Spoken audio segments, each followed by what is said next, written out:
All right, Gretchen, on Capitol Hill, it's not often you see members of both parties these days working together and trying to get things done. But that's exactly what's happening this week in one sect. These four senators just released a bipartisan bill that they say will create jobs and jumpstart the economy right away. One of those men, Florida Senator Marco Rubio. Senator, what's so special about this bill that brought both sides together?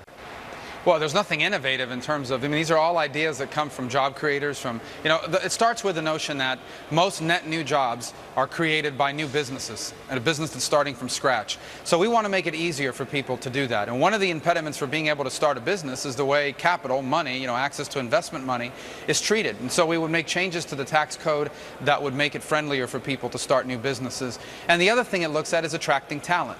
If someone's got $4 million and they want to open up a business in the United States from overseas, we should make it easier for them to do that, not harder. And we shouldn't be deporting PhDs, and we shouldn't be asking people with master's degrees to go back home. There was an article in the newspaper yesterday about how China is aggressively recruiting Chinese students who have studied in this country and gotten doctorate degrees to go back.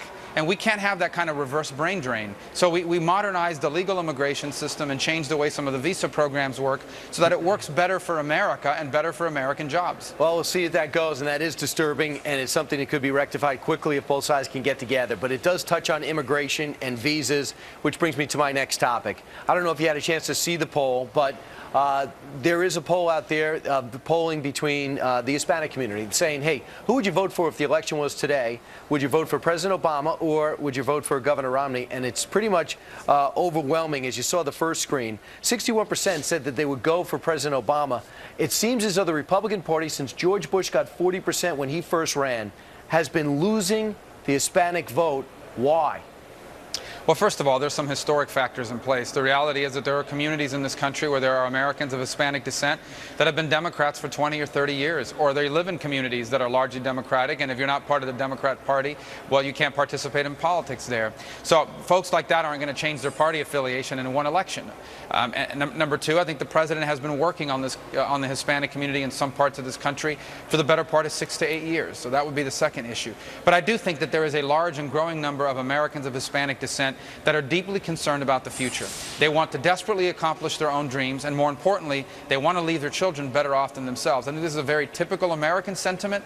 I think it is profoundly felt in the Hispanic community across this country. And what Republicans need to do a better job consistently, not just this election, but for the next 3 decades, is make the argument that the free enterprise system is the only economic system in the world where that's possible. That's what we're here to defend, and that's what the president's policies are undermining. And if we do that, I think we're going to do a lot better. Well, you are working on your own version of the DREAM Act, and you're doing a lot of research, talking to both sides of the aisle. Where are you at in that? How is your DREAM Act better than the one that's on the books? Well, first of all, it's not amnesty, and what we're trying to do is figure out a way to accommodate those children that find themselves in this very unfortunate circumstance without encouraging or rewarding illegal immigration now or in the future. And so we're being very careful about how we do that. We have a lot of people giving us input. We want to make sure that the things that I did not support the DREAM Act, and so I want to make sure that the things that are in the DREAM Act that don't work, that we take care of in this new version. But ultimately, I view it not so much as an immigration issue as I do a humanitarian issue.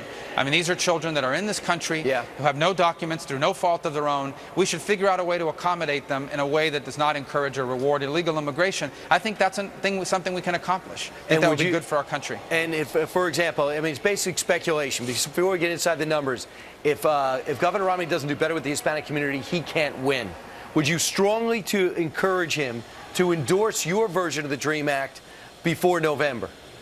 Well, we're going to put out a plan that I hope we can get a lot of Republicans to support, including obviously the leader of our party, the nominee, Governor Romney. So it would not be fair to ask him to endorse it right now because we haven't introduced it. We haven't ended with the finishing touches on it. However, I do think, I am confident that when we come out with our plan, it is a plan that most Republicans and most Americans will support. Hopefully that will include the governor. I don't want to brag, but we just had Governor Romney on, and he had this to say about you possibly being his running mate. Let's listen. You know, just keep on fighting out there. I keep reading his speeches and see him going out to rallies. Republicans across the country recognize what's at stake in this election. This is really a campaign about the future of America. We're going to have to ask ourselves who we really are as a people. Are we going to become like Europe with a government-dominated society, or are we going to remain a free enterprise, free people society with opportunity? And he's out there giving that message. More power to him. your reaction to him reading your speeches, following you so tightly, that shows a level of interest, wouldn't you say, Senator? Well, we read his speeches too, but the truth is he's doing a great job, I think, advancing the cause of what the Republican Party should be about, and he laid it out perfectly in his answer. This is exactly, as much as anything else, what this election is about. It is a choice about our identity. Do we want to remain special, or do we want to become like everybody else? And I think Governor Romney and his presidency is going to be about making and keeping America special. Well, something's going right in Florida. The Quinnipiac poll, a nonpartisan poll, had him up by 6 in your state. Thanks so much, Senator, for joining us. I know you have a busy day. Thank you for having me. All right, Senator Marco Rubio.